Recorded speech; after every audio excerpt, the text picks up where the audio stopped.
हालांकि बिल वायु प्रदूषण पे था, लेकिन सदन में ध्वनि प्रदूषण ज्यादा है। और मेरे को ऐसा लगता है कि जो सदस्य बोलना भी चाह रहे थे उनको अनावश्यक रोकने का प्रयास किया गया, परंतु मैं यह स्पष्ट रूप से कहना चाहता हूं कि हमारी सरकार प्रधानमंत्री नरेंद्र मोदी जी के नेतृत्व में भारत के पर्यावरण को स्वच्छ बनाने के लिए पूरी तरीके से प्रतिबद्ध है और उसी के लिए हम लोग ये बिल लेकर के आए हैं। हम ये जानते हैं कि एनसीआर क्षेत्र में जो प्रदूषण की समस्या उसको लेकर न्यायालयों के समय समय पर निर्णय आते रहे हैं, लेकिन एनसीआर का जो ये क्षेत्र है इसमें जो प्रदूषण है उसके लिए वायु क्षेत्र जो है उसके एयर शेड की पहचान करना जरूरी है। और एयर शेड की पहचान करते हुए दिल्ली और उसके आसपास के जो समीपवर्ती क्षेत्र हैं उसमें एक ऐसा मैकेनिज्म हम डेवलप करना चाहते थे जिस मैकेनिज्म में अनुसंधान भी हो, नवाचार भी हो और एक आपस में कोऑर्डिनेटेड तरीके से उस समस्या का समाधान निकले। यहाँ दीपेंद्र हुड्डा जी और प्रसन्न आचार्य जी ने दो विषय रखे हैं जिन्हें मैं आपके सामने स्पष्ट करना चाहता हूँ।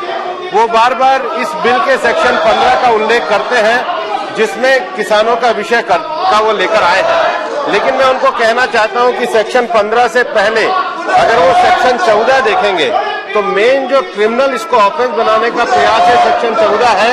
लेकिन सेक्शन 14 में स्पष्ट रूप से कहा गया है provided that this provision of this section shall not apply to any farmer causing air pollution by stubble burning और मिसमैनेजमेंट ऑफ एग्रीकल्चर रेजिडेंस। तो हमने पूरे तरीके से इसको डीक्रिमिनलाइज करा है, से इसमें सुरक्षित रखने का प्रयास किया है। दूसरा जो प्रसन्न आचार्य जी ने विषय उठाया है कि दिल्ली के आसपास किसान बहुत बड़ी संख्या में हैं और किसानों का प्रतिनिधित्व इस बिल में होना चाहिए। प्रसन्न आचार्य जी, मैं आपको ये बताना चाहता हूं कि एयर क्वालिटी जो कमीशन की जो बॉडी है उस बॉडी का जो सेक्शन 3 सबसेक्शन के है, 3 member being stakeholder for such sector like agriculture, तो एग्रीकल्चर का जो एक व्यक्ति है वो इस कमीशन का सदस्य होगा, क्योंकि हम ये जानते हैं कि वातावरण को अगर स्वच्छ बनाना है तो कृषि के प्रतिनिधियों का इसमें पूरी तरीके से प्रतिनिधित्व होना चाहिए। महोदय, मैं आपको ये कहना चाहता हूं कि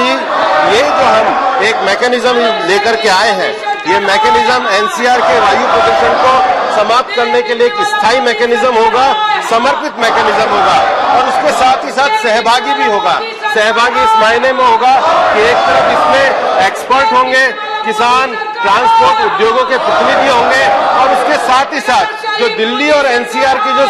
समीपवर्ती राज्य सरकारें हैं उनके भी प्रतिनिधि होंगे। एक तरीके से हम सहभागी लोकतंत्र के माध्यम से वायु प्रदूषण की समस्या के समाधान के लिए इस इंस्टीट्यूशन को खड़ा कर रहे हैं। महोदय, मैं कहना चाहूंगा कि संस्थान के उद्देश्यों में एनसीआर के रीजन में वायु प्रदूषण की मॉनिटरिंग करना, उसका अनुसंधान करना, उसके लिए एनफोर्समेंट विधि को लागू करना और इस सारे सहयोगकारी जो प्रयास हम करेंगे, हम ये भी कहना चाहते हैं कि इस बिल के माध्यम से हम पूरी तरीके से संसद के प्रति अकाउंटेबल होंगे और इसलिए ये जो एनसीआर का ये जो हमारा बोर्ड बनेगा इसकी रिपोर्ट हर वर्ष संसद के सामने रखी जाएगी। हम पूरे तरीके से दिल्ली में स्वच्छ वायु के लिए, दिल्ली को स्वच्छ वातावरण देने के लिए पूरी तरीके से प्रतिबद्ध है और आज जिन भी सदस्यों ने बोला है सभी लोगों ने इस बिल का, अधिकतर सदस्यों ने इस बिल का समर्थन किया है। वायु प्रदूषण ये केंद्र सरकार के अधीन आता है। निश्चित रूप से एक विषय जो प्रसन्न आचार्य जी ने उठाया था कि क्या वायु प्रदूषण के लिए देश के बाकी शहरों में भी हमने विभिन्न प्रकार के प्रयास किए हैं। देश में पूरी वायु प्रदूषण की एक पॉलिसी को हम लेकर के आए हैं। विभिन्न शहरों में हमने विभिन्न प्रकार के संयंत्र भी लगाए हैं ताकि देश का जो हमारा वायु प्रदूषण है उसका हम पूरी तरीके से मापन कर सके और समय समय पर उसके संबंध में उपाय भी कर सकें। भारत पूरी तरीके से दुनिया में जलवायु परिवर्तन को लेकर के